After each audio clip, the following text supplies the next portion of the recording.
interviewing Mr. Grassley. Good morning.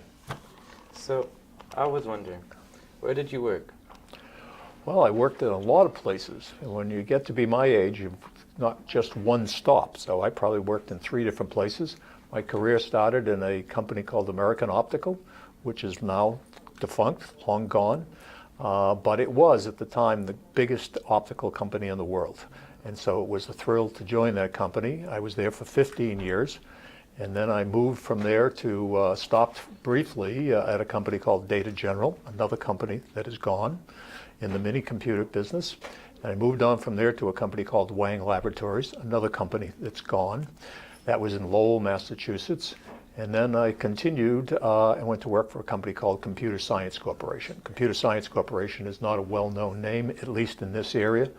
But if you think back to the days, if you ever looked at a moonshot, NASA moonshot, when you see a picture room of all these people sitting there watching the moonshot, well, all of those people were people that worked for Computer Science Corporation.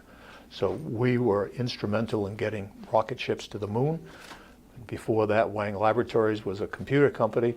And Wang Laboratories' notoriety was they created and invented Word. They invented Microsoft Word. Before it was Microsoft Word. Anyway, word processing. And so, you know, I've worked primarily in the computer industry. And how was it while working there?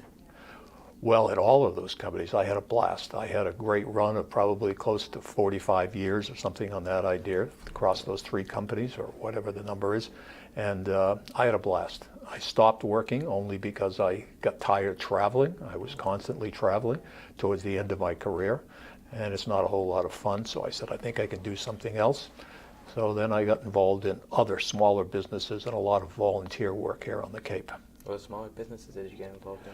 Well, we had various things. We had a company that we hoped to get going through things like venture capital and angel investing. We hoped to get a company going, which we had found some software that you were going to use in your iPhone, so that rather than having to punch in IDs, passwords, and things, you just hold it in front of your face. The problem was that we couldn't get the financing, so that concept has moved on to other people. So, you know, here I've just had the opportunity to volunteer here, there, and everywhere across the Cape. So, a lot of fun. That's good. What's some advice you'd like to give someone who's trying to pursue the same career as you? Well, one of the things, you got to get your education. Yeah. You got to get your education. There's no question. And high school education is probably not going to make it. It's a good start. You got to get the basics at high school. You got to make sure you know how to read and write and do all kinds of good things like that, for sure. And you really have to get the basics underneath. The math, the English, the grammar that goes with it, the spelling and all those kinds of things, because when you file an application to go to work for a company, the company is looking at you, but he's also looking at your paperwork and finding out whether you're going to be professional enough to represent their company in a professional way. So therefore, you need to get your basics in place. There's no question about it. Later on, when you go on to advanced school, whether it's college or beyond, technical schools or whatever the case may be, then you're going to develop some skills that are very specific to where you want to go. That might be in the computer industry, it might be the programming side of the house, it might be in other ways, but those will be developed in a secondary education. And what's some of your favorite memories from your work time? Oh, I have a lot of memories, and you don't have enough time today. So I could go on. When you work as long as I did and had some of the experiences I did, I guess probably I met an awful lot of famous people over the years, because I got into the computer industry back in the 1960s when computers were as big as this senior center. A computer could be as big as the whole senior center. It took a room full of computers to do what we can do today on our PCs.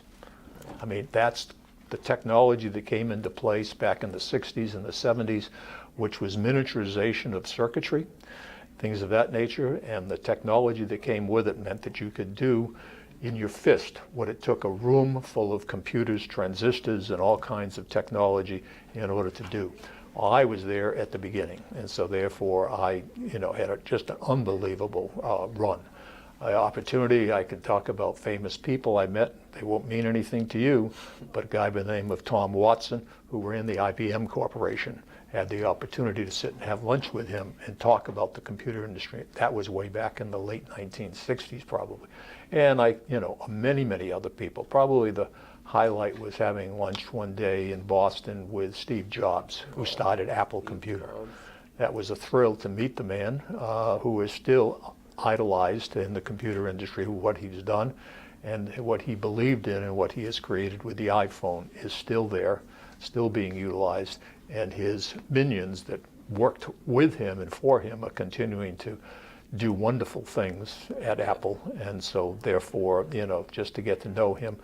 And so I had that opportunity to meet those people because I was there at the forefront of the computer industry. So, those people were people that you'd bump into at parties and get-togethers and conferences and all the things that management people go to in business. What were some of the biggest challenges you had to overcome during your career? Well, first of all, to get people, that was the thing. I mean, the industry was growing so rapidly, we just didn't have enough people. So I spent, particularly later on when I went to work for Wang Laboratories. Wang Laboratories was a company that was growing, rapidly growing, doubling itself every year for several years. So therefore, I couldn't do my job without people. I had basic skills, but I didn't have all the skills that were necessary to get the job done. So I had to go out and hire people and bring them in. In so doing, you spent a lot of time recruiting, you spent a lot of time interviewing people, and you couldn't get it done without people, there's no question. So the biggest challenge that I had was to get the people that were talented, capable to do the jobs that we had within the organization. I would spend a lot of time. I'd go interview people at 7 o'clock in the morning over breakfast, then go to work, then interview over an evening meal with more people, lunch with people, any way I could possibly. I was always looking for people. At Wang Laboratories, I ran an organization when I got there, which was about 100 people. By the time I left Wang Laboratories, my organization was 1,500 people. Wow. So you did a lot of recruiting and a lot of keeping those people happy, motivated, and interested in their job so that they would get the job done. Because again, I didn't do much. I did it through people, with the help of people, and that's absolutely key. If you go into business and you get into management, you clearly want to work with people. There's no question. So what skills would someone who's trying to pursue a career in management? I'm sorry?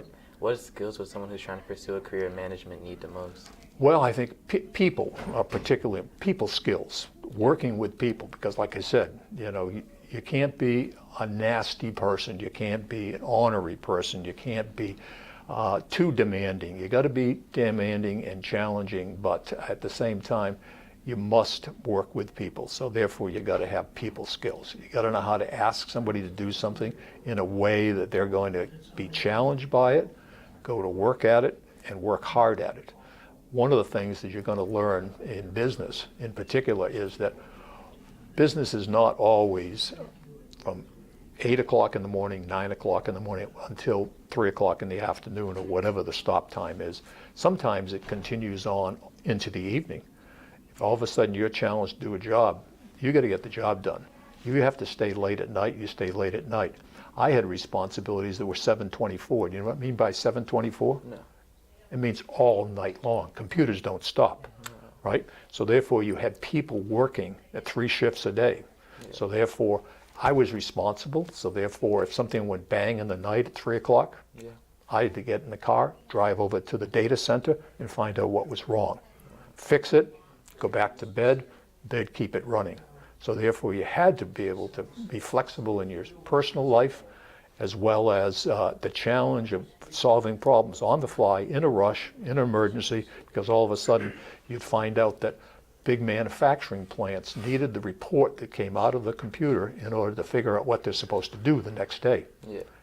If the computer didn't print out the answer of what was you were supposed to produce the next day, what were they going to do? People standing there on their hands, sitting on their hands, can't do that.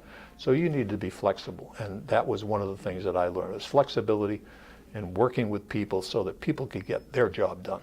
Yeah. So what classes would you recommend a high school student or college student take? Well, a lot of them. I mean, there's no question that you need some basic business skills. There's no question. I mean, accounting is always a base. I was involved in accounting, and why I was involved in accounting, because I wanted a challenge. That was why I did it. I didn't particularly care for all the details of pushing numbers constantly. That could be aggravating and difficult, but you needed to have it so that you knew exactly the financial condition of whatever it is you were working with.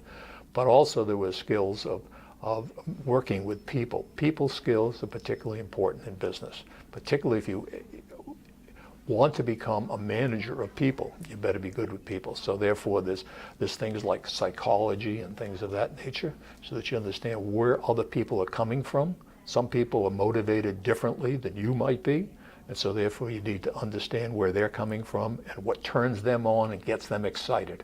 Yeah. If you don't understand that, then they're going to turn their back and go in a different direction. You need them. You need to pull the team together.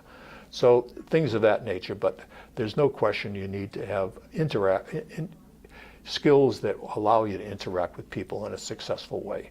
So there's lots of things like that you learn. You learn a lot of it on the fly, but there's also courses in college that you would need to take. Right. And that's all I had for you today. Thank you for Okay. your time. Well, my pleasure.